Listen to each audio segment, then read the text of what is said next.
ਜਿਹੜੀ ਗੁਰਦੁਆਰਾ ਸਾਹਿਬ ਦੀ ਇਤਿਹਾਸਕ ਬਿਲਡਿੰਗ ਸੀਗੀ ਉਹਦੀ ਅਹਿਮੀਅਤ ਖਤਮ ਹੋ ਗਈ। ਵਟਐਵਰ ਗੁਰਦੁਆਰਾ ਸਾਰਾ ਇਤਿਹਾਸਕ ਆ, ਜਿਹੜਾ ਵੀ ਬਣਾ ਦਿੱਤਾ ਪੁਰਾਣਾ ਸੀ ਨਾ, ਪੁਰਾਣਾ ਕੋਈ ਵੀ ਗੁਰਦੁਆਰਾ ਸੀ, ਇਹਨਾਂ ਨੂੰ ਪਹਿਲੀ ਗੱਲ ਤੇ ਢਾਉਣਾ ਹੀ ਕਿਉਂ ਪਿਆ?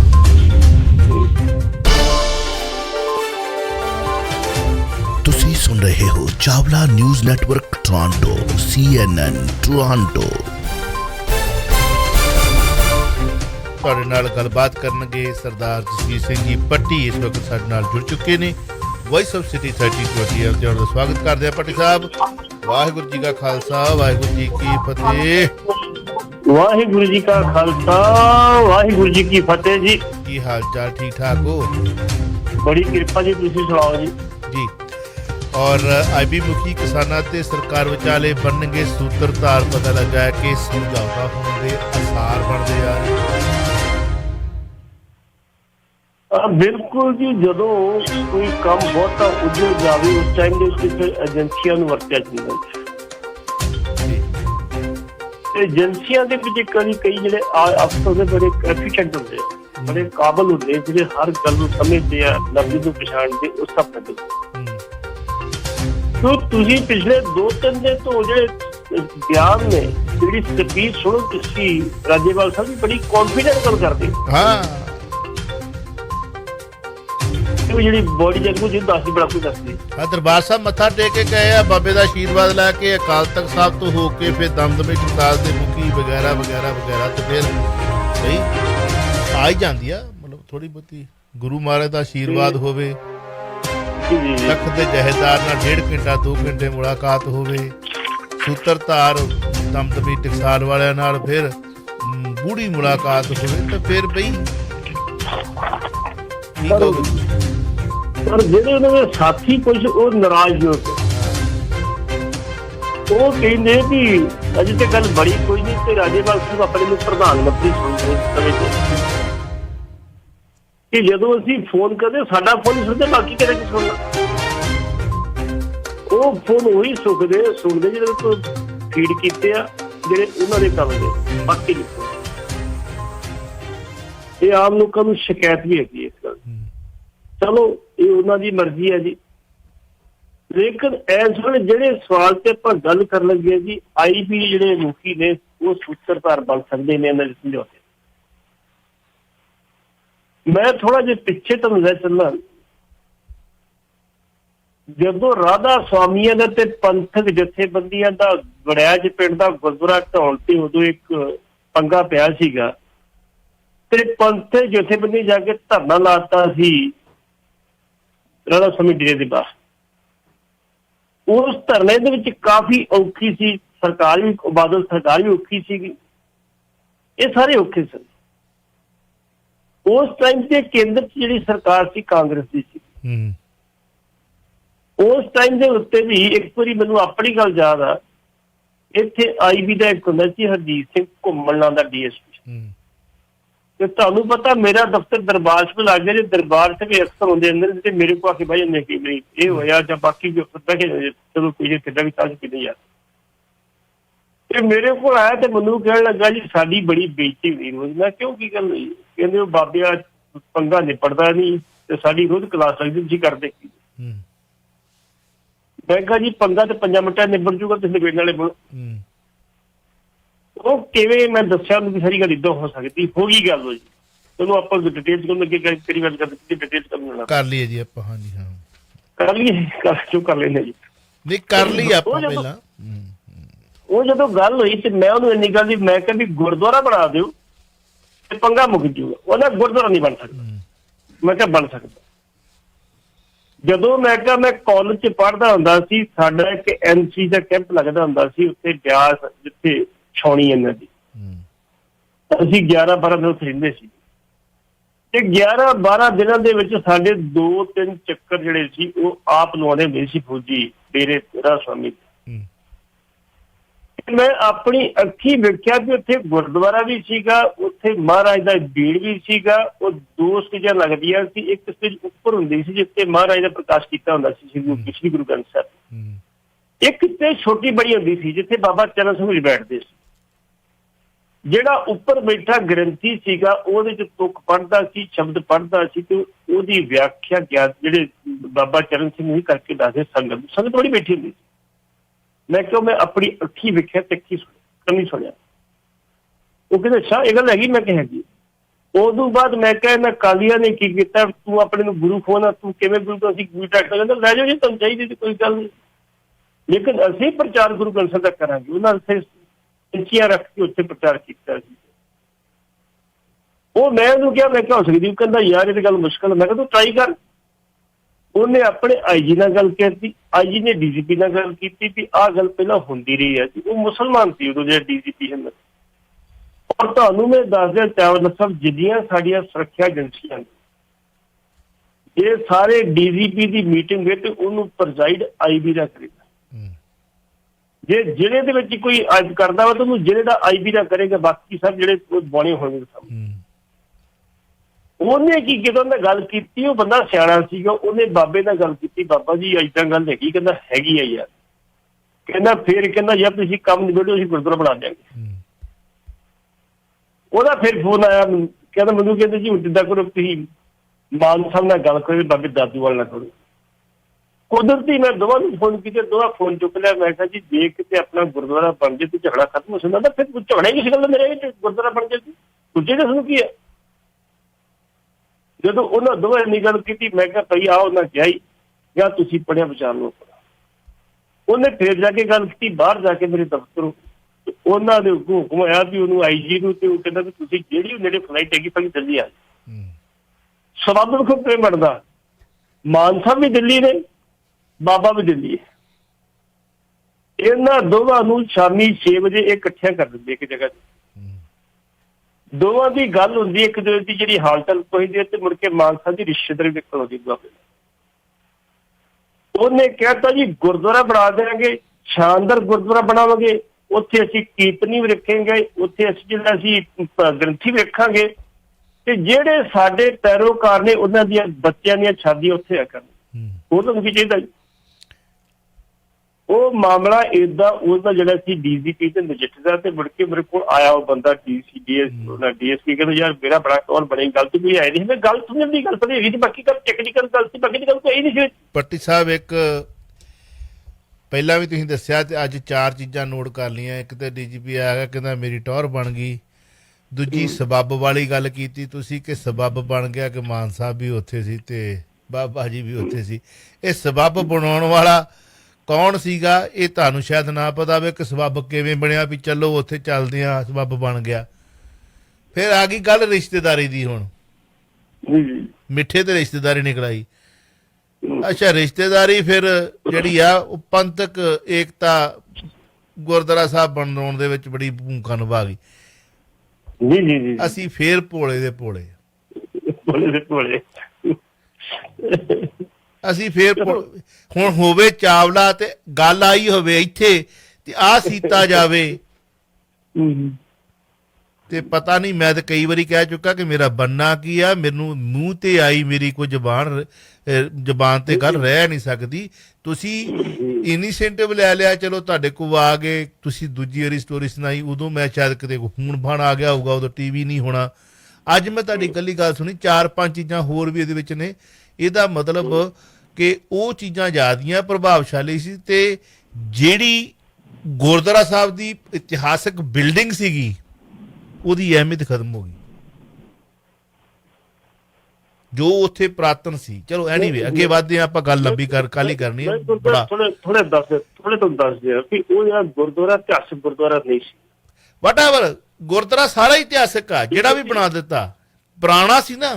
ਚਲੋ ਮੰਨ ਲੈਂਦੇ ਜੀ ਆਪਾਂ, ਪੁਰਾਣਾ ਸੀ ਨਾ, ਪੁਰਾਣਾ ਕੋਈ ਵੀ ਗੁਰਦੁਆਰਾ ਸੀ। ਇਹਨਾਂ ਨੂੰ ਪਹਿਲੀ ਗੱਲ ਤੇ ਢਾਉਣਾ ਹੀ ਕਿਉਂ ਪਿਆ? ਮੈਂ ਕਿਉਂਕਿ ਕਿਸੇ ਵੀ ਮਜ਼ਹਬ ਦੇ ਖਿਲਾਫ ਕਦੀ ਬੋਲਣ ਦੀ ਮੇਰੀ ਕੋਈ ਨਾ ਮੇਰੀ ਔਕਾਤ, ਨਾ ਮੈਂ ਕਦੀ ਬੋਲਿਆ, ਕਿਉਂਕਿ ਮੇਰਾ ਧਰਮ ਹੀ ਮੈਨੂੰ ਕਿਸੇ ਦੇ ਖਿਲਾਫ ਨਹੀਂ ਬੋਲਣਾ ਸਿਖਾਉਂਦਾ। ਮੈਨੂੰ ਮੇਰਾ ਧਰਮ ਸੱਚਾਈ ਬੋਲਣ ਦੀ ਸਿੱਖਿਆ ਦਿੰਦਾ, ਤੇ ਮੈਂ ਉਹਦੇ ਪੂਰਨਿਆਂ ਦੇ ਚੱਲਣ ਦੀ ਕੋਸ਼ਿਸ਼ ਕਰਦਾ। ਮਤਲਬ ਇਹ ਆ ਕਿ ਢਾਇਆ ਹੀ ਕਿਉਂ? ਜਦੋਂ ਪਤਾ ਆ ਕਿ ਤੁਸੀਂ ਜਿਸ ਗੁਰੂ ਗ੍ਰੰਥ ਸਾਹਿਬ ਨੂੰ ਮੰਨਦੇ ਹੋ, ਜਿਸ ਗੁਰੂ ਗ੍ਰੰਥ ਸਾਹਿਬ ਨੂੰ ਕਹਿੰਦੇ ਤੁਸੀਂ ਚੱਕ ਕੇ ਲੈ ਜਾਓ ਅਸੀਂ ਪੋਥੀਆਂ ਲੈ ਆਵਾਂਗੇ, ਤੇ ਉੱਥੇ ਵੀ ਤਾਂ ਉਸ ਗੁਰੂ ਗ੍ਰੰਥ ਸਾਹਿਬ ਦਾ ਹੀ ਸਰੂਪ ਸੁਭਾਇਮਾਨ ਸੀ ਨਾ। ਪੱਟੀ ਸਾਹਿਬ, ਪੁਆਇੰਟ ਇਜ਼ ਦਿਸ, ਇਤਿਹਾਸਕ ਨੂੰ ਛੱਡ ਦਿਓ, ਪਿੰਡਾਂ ਦੇ ਇਤਿਹਾਸਕ ਗੁਰਦੁਆਰਾ ਸਾਹਿਬ ਹੁੰਦੇ ਆ।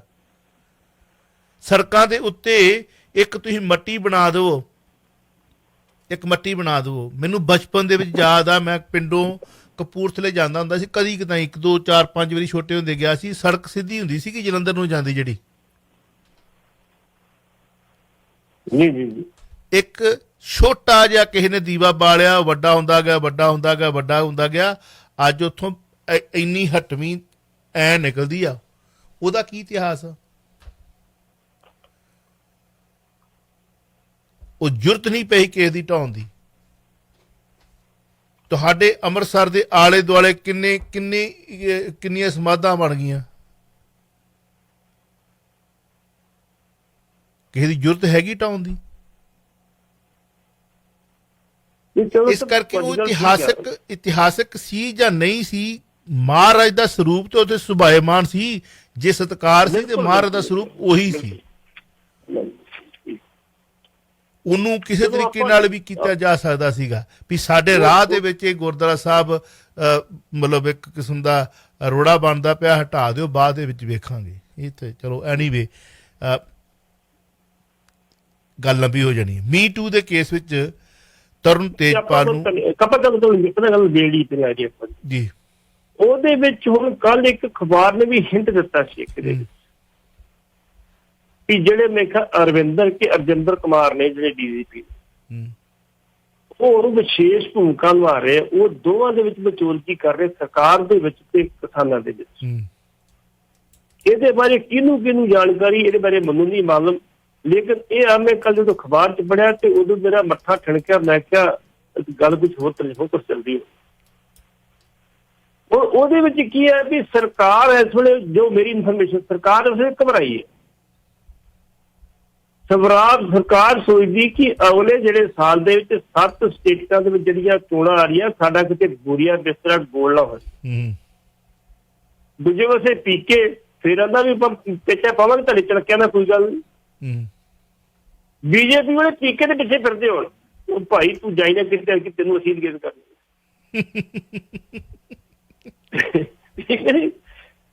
ਹੁਣ ਸਰਕਾਰ ਇਸ ਕਰਕੇ ਚਾਹੁੰਦੀ ਆ ਕਿ ਇਹ ਜਿਹੜਾ ਸਾਡਾ ਸਮਾਧਾਨ ਇਹਦਾ ਹੋ ਜੇ ਮਾਮਲੇ ਦਾ, ਇਹ ਬੜਾ ਸਤਿਕਾਰ ਨਾਲ, ਬੜੇ ਪਿਆਰ ਨਾਲ ਤੇ ਬੜੇ ਤਰੀਕੇ ਨਾਲ ਹੋਏ। ਚੰਗੀ ਗੱਲ, ਸਾਡੀ ਵੀ ਰਹਿ ਤੇ ਕਿਸਾਨਾਂ ਦੀ ਵੀ ਰਹਿ, ਸਰਕਾਰ ਇਹ ਚਾਹੁੰਦੀ ਹੈ। ਲੇਕਿਨ ਕਿਸਾਨ ਕਿੱਥੇ ਆ ਕੇ, ਕਿਸਾਨਾਂ ਦੀ ਇੱਕੋ ਹੀ ਮੰਗ ਆ, ਭਾਈ ਅਸੀਂ ਤੇ ਕਹਿੰਦੇ ਕਾਨੂੰਨ ਜਿਹੜੇ ਉਹ ਰਿਪੀਲ ਕਰੋ, ਇਹ ਰੱਦ ਕਰੋ, ਬਾਕੀ ਸਾਡੇ ਕੋਈ ਮੰਗ ਨਹੀਂ। ਹੁਣ ਜੇ ਇਹ ਏਜੰਸੀਆਂ ਵਿੱਚ ਪਈਆਂ ਤੇ ਇਹ ਕਿੱਥੇ ਜਾ ਕੇ ਗੱਲ ਨਿਬੇੜਦੀਆਂ, ਇਹ ਆਪਾਂ ਫਿਰ ਜਦੋਂ ਅਗਲੀ ਗੱਲ ਸ਼ੁਰੂ ਕਰਾਂਗੇ। ਚਲੋ ਐਨੀਵੇ, ਮੀ ਟੂ ਦਾ ਮਾਮਲਾ ਬੜਾ ਚਰਚਾ 'ਚ ਰਿਹਾ। ਇੱਕ ਵਾਰੀ ਫਿਰ ਤਾਂ ਆਪਾਂ ਗੱਲ ਤੇ ਕਹੇ ਕਰ ਲਈ ਆ। ਤੁਹਾਡਾ ਨਜ਼ਰੀਆ ਜਾਣਨਾ ਚਾਹੁੰਦੇ ਹਾਂ, ਤਰੁਣ ਤੇਜਪਾਲ ਨੂੰ ਬਰੀ ਕਰਨ ਦਾ ਮਾਮਲਾ ਜਿਹੜਾ ਹੈ ਬੰਬੇ ਹਾਈ ਕੋਰਟ ਪੁੱਜਿਆ ਹੈ। ਗੋਆ ਸਰਕਾਰ ਦੀ ਇਸ ਨੂੰ ਚੁਣੌਤੀ ਦਿੱਤੀ ਗਈ ਹੈ, ਕੀ ਕਹਿਣਾ ਚਾਹੋਗੇ? ਤਰੁਣ ਤੇਜਪਾਲ ਜੀ ਇੱਕ ਫੌਜੀ ਅਫਸਰ ਦਾ ਮੁੰਡਾ ਸੀ, ਤੇ ਫੌਜੀ ਅਫਸਰ ਦਾ ਮੁੰਡਾ ਹੋਣ ਕੇ ਸਾਰਾ ਦੇਸ਼ ਘੁੰਮਿਆ ਨੇ, ਤੇ ਚੰਡੀਗੜ੍ਹ ਤੋਂ ਉਹਨੇ ਗ੍ਰੈਜੂਏਸ਼ਨ ਕੀਤੀ, ਪੰਜਾਬ ਯੂਨੀਵਰਸਿਟੀ ਤੋਂ। ਮੈਂ ਕਿਹਾ BCom ਕੀਤੀ, ਕਿੱਡੀ ਮੈਨੂੰ ਯਾਦ ਨਹੀਂ। ਬਾਅਦ ਚ ਪੋਸਟ ਗ੍ਰੈਜੂਏਸ਼ਨ ਵੀ ਕੀਤੀ ਹੈ। ਔਰ ਇਹ ਬੰਦੇ ਨੇ ਕਈ ਅਖਬਾਰਾਂ 'ਚ 1980 ਤੋਂ ਲੈ ਕੇ ਤੇ ਬਾਅਦ 'ਚ ਕੰਮ 20 ਸਾਲੇ ਕੰਮ ਕਰਦਾ ਰਿਹਾ। ਕਦੀ ਟਾਈਮਸ ਆਫ ਇੰਡੀਆ 'ਚ ਕੀਤਾ, ਕਦੀ ਹਿੰਦੁਸਤਾਨ ਟਾਈਮ 'ਚ ਕੀਤਾ, ਈਵਨ ਜਦੋਂ ਤੱਕ ਵੀ ਉਹ ਇੰਡੀਆ ਟੂਡੇ ਦਾ ਰਿਪੋਰਟਰ ਰਿਹਾ। ਉਹਦੇ ਹੋਰ ਜਿਹੜੇ ਸੀ ਮੈਗਜ਼ੀਨ ਦੇ ਐਡੀਟਰ ਵੀ ਰਿਹਾ।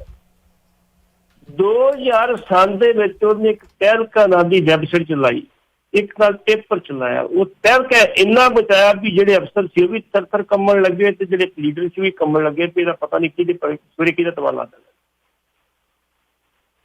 ਤੇ 2013 ਦੇ ਵਿੱਚ ਤੁਸੀਂ ਇਹ ਅੰਦਾਜ਼ਾ ਲਾਇਓ ਵੀ ਇੱਕ ਲਿਫਟ ਦੇ ਵਿੱਚ ਇੱਕ ਮੰਜ਼ਿਲ ਤੋਂ ਜਾਣ ਲੱਗ ਕੇ ਚੌਥੀ ਮੰਜ਼ਿਲ ਦੇ ਕੁਝ ਸੈਕਿੰਡ ਲੱਗਦੇ ਨੇ, ਲਿਫਟ ਦੀ ਸਪੀਡ ਇੰਨੀ ਹੁੰਦੀ। 2013 ਦੇ ਵਿੱਚ ਗੋਆ 'ਚ ਕੋਈ ਫੰਕਸ਼ਨ ਸੀ ਤੇ ਇਹਦੀ ਕੁਲੀਕ ਨਾਲ ਗਈ, ਉਹ ਜਾਤੀ ਨਾਲ ਗਈ, ਉਹਦੀ ਸਭ ਕੁਝ ਹੋਗੀ। ਲਿਫਟ ਜਾ ਕੇ ਉਹਨੇ ਇਹ ਦੋਸ਼ ਕੋ ਲਾਇਆ ਕਿ ਮੇਰੇ ਨਾਲ ਜਿਹੜੀ ਉਹ ਟੈਕਸੀ ਰਾਸੀ ਕਰ। ਈਵਨ ਇੱਥੋਂ ਤੱਕ ਉਹਦੇ ਨਾਲ ਕੰਮ ਕਰਦੀ ਇੱਕ ਕੁੜੀ ਰੇਵਤੀ ਹੈਗੀ ਸੀ। ਅੱਜ ਤੋਂ 3 ਸਾਲ ਪਹਿਲਾਂ ਰੇਵਤੀ ਇੱਥੇ ਅੰਮ੍ਰਿਤਸਰ ਆਈ ਸੀ ਮੇਰਾ ਰੈਫਰੈਂਸ ਲੈ ਕੇ, ਕੋਈ ਸਟੋਰੀ ਕਰਨੀ ਸੀ ਪੰਥ ਦੇ ਉੱਤੇ, ਤੇ ਉਹ ਕਹਿੰਦੇ ਸੀ ਤੁਸੀਂ ਉਹਨੂੰ ਮਿਲੇ ਜਾ ਕੇ ਸਾਰੀ ਕਰਾ ਦੂਗਾ। ਉਹ ਮੇਰਾ ਰੈਫਰੈਂਸ ਲੈ ਕੇ ਇੱਕ ਨਾਲ ਹੋਰ ਕੁਲੀਗ ਸੀ, ਉਹ ਲੈ ਕੇ ਆਈ ਤੇ ਉਹਦੇ ਮੇਰੇ ਨਾਲ ਗੱਲ ਕੀਤੀ, ਮੈਨੂੰ ਕਿਤੇ ਬਿਲਕੁਲ ਠੀਕ ਉਹਨੇ ਰਸ ਕੀਤਾ। ਮੈਂ ਕਿਹਾ ਤੁਸੀਂ ਨਾਲ ਬੀਬੀ ਹੈਗੇ ਸੀ? ਕਹਿੰਦੇ ਨਹੀਂ। ਕਹਾਣੀ ਕੀ? ਮੈਂ ਕਿਹਾ ਤੁਸੀਂ। ਕਹਿੰਦੀ ਕਹਾਣੀ ਤੇ ਮੈਨੂੰ ਨਹੀਂ ਪਤਾ, ਲੇਕਿਨ ਅਸੀਂ ਉਹਦੇ ਬਾਅਦ ਬੜਾ ਸਾਡਾ ਵਧੀਆ ਪੇਪਰ ਚੱਲਦਾ ਸੀ, ਚੰਗੀਆਂ ਤਨਖਾਹਾਂ ਮਿਲੀਆਂ ਸਾਨੂੰ ਉੱਥੇ, ਲੇਕਿਨ ਉਸ ਤੋਂ ਬਾਅਦ ਸਾਡਾ ਪੱਠਾ ਪੈ ਗਿਆ ਟੈਲ ਤੇ 2013 ਦੇ ਵਿੱਚ ਉਹਨੇ ਇੰਟਰਮ ਬਿੱਲ ਲਾਈ ਤਰਨ ਤੇਜਪਾਲ ਨੇ, ਲੇਕਿਨ ਉਹ ਤਰਨ ਤੇਜਪਾਲ ਦੀ ਬੇਲ ਜਿਹੜੀ ਮਨਜ਼ੂਰ ਨਹੀਂ ਹੋਈ, ਉਹਨੂੰ ਆਖਿਰਕਾਰ ਸਰੈਂਡਰ ਕਰਨਾ ਪਿਆ। ਮਈ 2014 ਦੇ ਵਿੱਚ ਉਹਦੀ ਜਿਹੜੀ ਸੀ ਮਾਂ ਦੀ ਡੈਥ ਹੁੰਦੀ ਤੇ ਉਹਨੂੰ ਉਦੋਂ ਪੈਰੋਲ ਮਿਲਦੀ ਹੈ ਤੇ ਜੁਲਾਈ 2014 ਤੋਂ ਉਹਨੂੰ ਬੇਲ ਮਿਲ ਜਾਂਦੀ। ਪੂਰਾ ਪੱਠਾ ਬਹਿ ਗਿਆ ਉਹਦੇ, ਕਹਿ ਕੇ ਵੈਬਸਾਈਟ ਦਾ ਬਹਿ ਗਿਆ ਤੇ ਮੈਗਜ਼ੀਨ ਦਾ ਬਹਿ ਗਿਆ। 2017 ਦੇ ਵਿੱਚ ਕੋਰਟ ਜਿਹੜੀ ਆ ਵੀ ਉਹ ਇਹ ਮਾਮਲਾ ਜਿਹੜਾ CBI ਨੂੰ ਦੇ ਦਿੰਦੀ।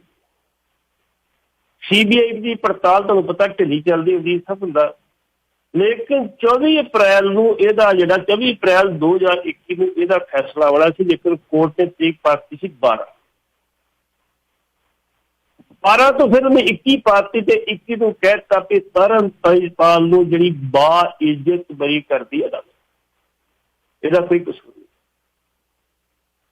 ਹੁਣ ਤਰਨ ਤੇਜਪਾਲ ਕਹਿੰਦਾ ਦੱਸੋ ਮੇਰਾ ਕਸੂਰ ਕੀ ਸੀ? ਮੇਰਾ ਸਭ ਕੁਝ, ਮੇਰੀ ਇੱਜ਼ਤ ਚਲੀ ਗਈ, ਮੇਰਾ ਕਾਰੋਬਾਰ ਚੱਲ ਗਿਆ, ਮੇਰਾ ਸਭ ਮੇਰਾ ਰਹਿ ਮੇਰਾ ਕੀ ਗਿਆ। ਆਪਣੀ ਉਹਨੇ 2 ਬੇਟੀਆਂ ਨੇ, ਉਹਦਾ ਹੱਕ ਤੇ ਬਣਦਾ ਨਾ ਸਰਕਾਰ ਦੇ ਖਿਲਾਫ ਜਾਵੇ, ਪੁਲਿਸ ਦੇ ਖਿਲਾਫ ਜਾਵੇ। ਮੈਨੂੰ ਤੁਸੀਂ ਮੇਰਾ ਕਸੂਰ ਕੀ ਸੀ ਕਿ ਜੇ ਮੈਨੂੰ ਕੋਈ ਅਦਾਲਤ ਨੇ ਬਰੀ ਕੀਤਾ ਤੇ ਮੈਨੂੰ ਕਿਉਂ ਇਹਨਾਂ ਪਰੇਸ਼ਾਨ ਕੀਤਾ ਗਿਆ 20 ਸਾਲ। ਉਹ ਬੰਦਾ ਜਿਹੜਾ ਵਾ ਉਹਨੇ ਆਖਿਆ ਜੀ ਮੈਂ ਤਾਂ ਕਰੂੰਗਾ ਇਹਨਾਂ ਦੇ ਖਿਲਾਫ ਕੇਸ ਜੀ। ਉਹਨਾਂ ਦੇ ਤੇ ਸਰਕਾਰ ਨੇ ਕਿਹਾ ਤੂੰ ਕੇਸ ਕਰੇਂਗੇ ਕੋਈ ਗੱਲ ਨਹੀਂ, ਅਸੀਂ ਤੇਰੇ ਖਿਲਾਫ ਬੰਬੇ ਹਾਈ ਕੋਰਟ ਚੱਲਦੇ ਹਾਂ, ਹਾਈ ਕੋਰਟ ਜਾਵਾਂਗੇ ਤੇ 20 ਸਾਲ ਕੇਸ ਚੱਲਦਾ ਰਹੂਗਾ ਤੇ ਉਹਨੇ ਚਲੋ ਨਾ ਤੂੰ ਰਹੇਗਾ ਨਾ ਰਹੇਗਾ, ਬਸ ਨਾ ਰਹੇਗੀ ਬਸ ਹੀ ਕੰਮ ਜੀ।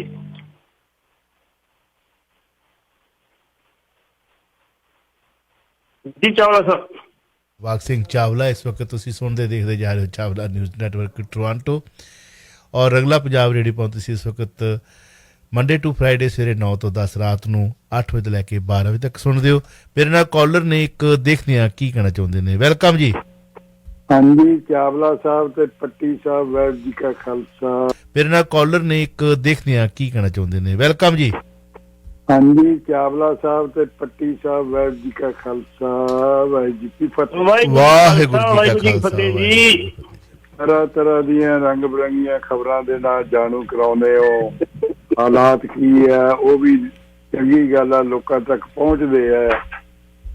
ਅੱਛਾ ਖਾਲਸਾ ਜੀ, ਮੈਨੂੰ ਇਹ ਦੱਸੋ ਕਿੰਨੇ ਵਜੇ ਸ਼ੁਰੂ ਕਰਦੇ ਹੋ ਪ੍ਰੋਗਰਾਮ ਸੁਣਨਾ ਸ਼ੁਰੂ? ਉਹ ਮੈਂ ਇੱਧਰ ਇੱਕ ਬੜਾ ਜ਼ਰੂਰੀ ਕੰਮ ਸੀਗਾ, ਮੈਨੂੰ ਪਤਾ ਮੇਰੇ ਆਪਣੇ ਲੈਪਟਾਪ ਦੇ ਉੱਪਰ ਟਾਈਮ ਲੱਗਾ ਹੁੰਦਾ, ਮੈਨੂੰ ਪਤਾ ਵੀ ਮੈਂ ਉਹਨੇ ਵਜੇ ਆਉਣਾ ਤੁਹਾਡੇ ਕੋਲ। ਮੈਂ ਅੱਜ ਦੇਖ ਰਿਹਾ ਸੀ ਵੀ ਪਿੱਪਲ ਤੇ ਚੜ ਕੇ ਬੈਠੇ ਯੂਪੀ 'ਚ BJP ਦਾ ਲੀਡਰ ਤੇ ਥੱਲੇ 5-7 ਜਾਣੇ ਹੋਰ ਨੇ, ਜਿਹੜੇ ਆਕਸੀਜਨ ਕਹਿੰਦੇ ਇੱਥੋਂ ਬੜੀ ਮਿਲਦੀ ਹੈ।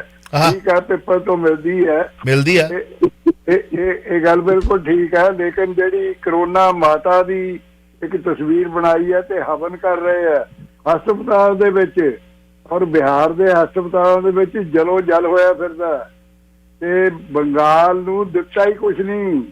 ਉਹ ਉੱਥੇ ਨੁਕਸਾਨ ਇੰਨਾ ਹੋਇਆ ਟਾਈਡ ਦੇ ਨਾਲ, ਉਹ ਤੂਫਾਨ, ਸਮੁੰਦਰੀ ਤੂਫਾਨ ਦੇ ਨਾਲ।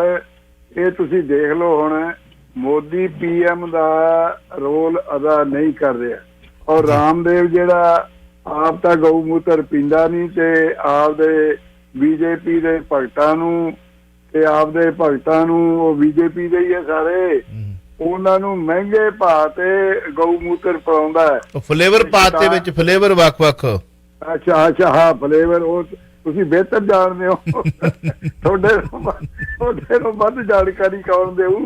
ਪੱਟੀ ਸਾਹਿਬ ਜਰਾ ਕਿ ਜ਼ਿਕਰ ਕਰਿਓ। ਨਹੀਂ ਮਤਲਬ ਗੱਲ ਇਹ ਆ ਕਿ ਤੁਸੀਂ ਕਿਵੇਂ ਬੀਬੀਆਂ ਰਾਲੇ ਪਿੱਪਲ ਦੇ ਗੇੜੇ ਕੱਢਦੀਆਂ ਤੇ ਕਰੋਨਾ ਮਾਤਾ ਦਾ ਕਿਸ ਤਰ੍ਹਾਂ ਉਹ ਹਵਨ ਕਰ ਰਹੇ। ਹਵਨ ਦੇਖੋ ਉਧਰ UP ਦੇ ਵਿੱਚ ਆਕਸੀਜਨ ਵੱਲੋਂ ਲੋਕ ਮਰ ਰਹੇ ਨੇ। ਬਸ ਇੰਨਾ ਹੀ ਕਹਿਣਾ ਤੇ ਹੁਣ ਦੇਖਦੇ ਹਾਂ ਤੁਹਾਡਾ ਜਵਾਬ ਇਹਦੇ ਬਾਰੇ ਕੀ ਆਉਂਦਾ। ਬਹੁਤ ਤੁਹਾਡਾ ਧੰਨਵਾਦ। ਥੈਂਕ ਯੂ ਜੀ। ਉਹ ਕਹਿੰਦੇ ਕੀ ਇਹਨੂੰ, ਇਹ ਭਾਵ ਉਹਨੂੰ ਮੂਤਰ ਜਾਂ ਪਿਸ਼ਾਬ ਨਹੀਂ ਕਹਿੰਦੇ, ਉਹ ਕਹਿੰਦੇ ਇਹ ਗਊ ਅਰਕ ਆ ਜੀ।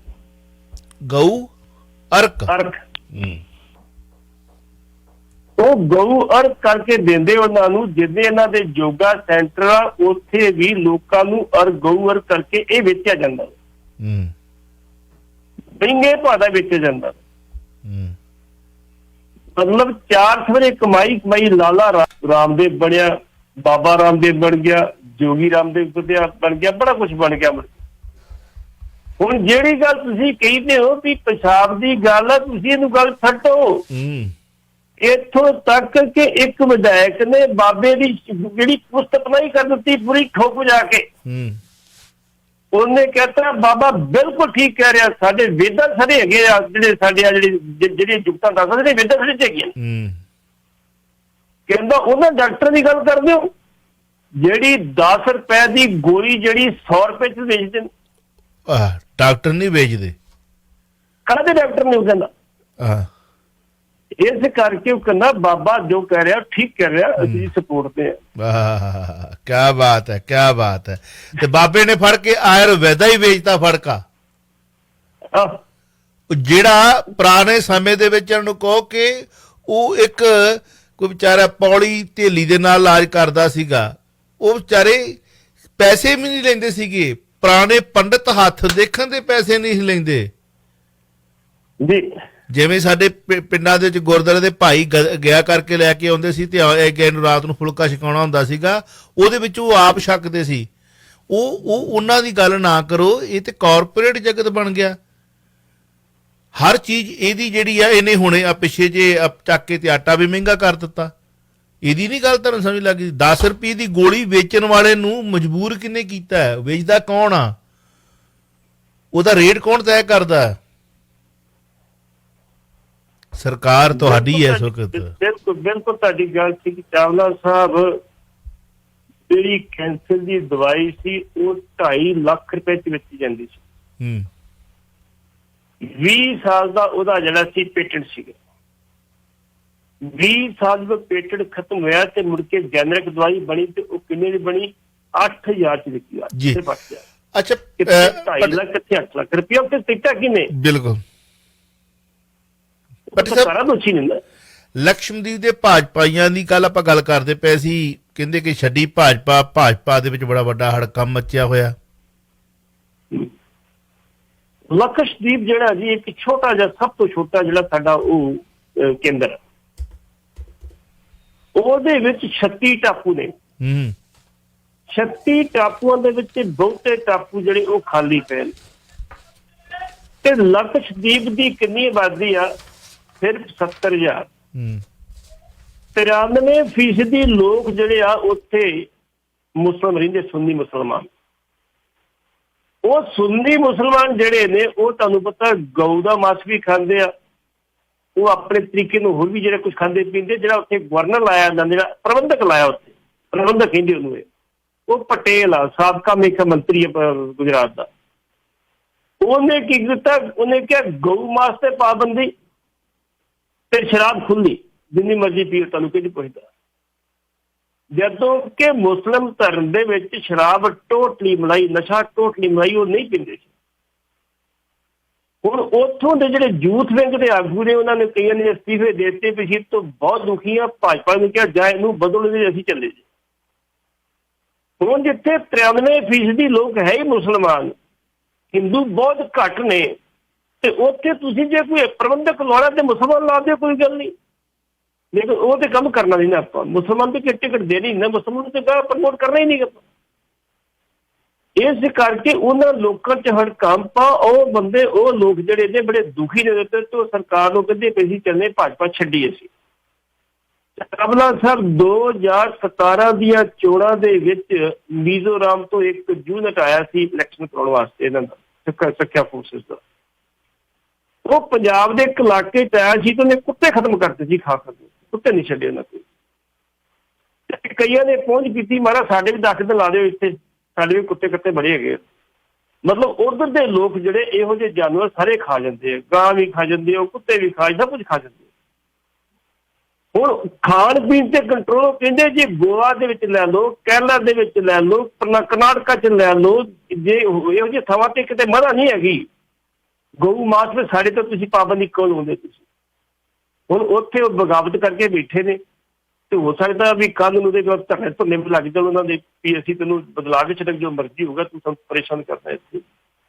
ਹਾਲਾਂਕਿ ਬੜਾ ਛੋਟਾ ਜਿਹਾ 70 ਜਾਂ ਕਿੰਨੀ ਕੁ ਆਬਾਦੀ ਹੁੰਦੀ ਯੂਨੀਅਨ ਟੈਰੀਟਰੀ ਬੜੀ ਛੋਟੀ ਸਨ ਜੀ।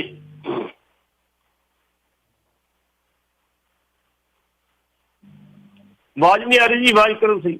ਕਿਸੇ ਤਰੀਕੇ ਨਾਲ ਵੀ ਉਹਨਾਂ ਨੂੰ ਦਬਾ ਸਕਦੇ ਨੇ, ਉਹ ਕਿਸੇ ਤਰੀਕੇ ਨਾਲ ਵੀ ਉਹਨਾਂ ਨੂੰ ਡਰਾ ਸਕਦੇ ਨੇ, ਕਿਸੇ ਤਰੀਕੇ ਨਾਲ ਵੀ ਉਹਨਾਂ ਨੂੰ ਮੈਨੀਪੂਲੇਟ ਕੀਤਾ ਜਾ ਸਕਦਾ ਕਿਉਂਕਿ ਸਰਕਾਰ ਹੈ ਜੀ। ਜੇ 70,000 ਦੀ ਆਬਾਦੀ ਕਹਿ ਰਹੇ ਹੋ ਤਾਂ ਫਿਰ ਚਲੋ ਆਗੇ ਦੇਖੀ ਹੋਤਾ ਕਿ ਚੰਗੇ ਦੀ ਕਾਮਨਾ ਹੀ ਕਰਦੇ ਆ। ਭੱਟੀ ਸਾਹਿਬ ਲਈ ਆ ਗਿਆ ਫਿਰ ਠੀਕ ਹੈ ਜੀ, ਓਕੇ। ਵਾਹਿਗੁਰੂ ਜੀ ਕਾ ਖਾਲਸਾ, ਵਾਹਿਗੁਰੂ ਜੀ ਕਾ ਖਾਲਸਾ, ਵਾਹਿਗੁਰੂ ਜੀ ਕੀ ਫਤਿਹ।